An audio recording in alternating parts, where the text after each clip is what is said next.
Okay, we have the Vectrax 7-inch bandsaw. It's model 923003, and it just had a little bit of a shipping container damages. Really didn't damage the machine itself too much. A couple little bends there. Looks like maybe a ding scratch or two. This may have gotten bumped a little bit loose slightly. Other than that, just a couple minor little scuff marks, and it appears to have fared pretty well. Runs smoothly, as you can see. And the coolant pump, you can see, is spinning.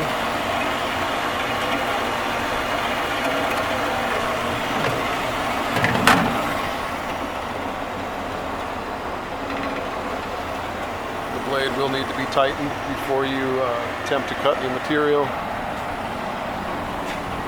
as it says here in this warning. That attached. Oops.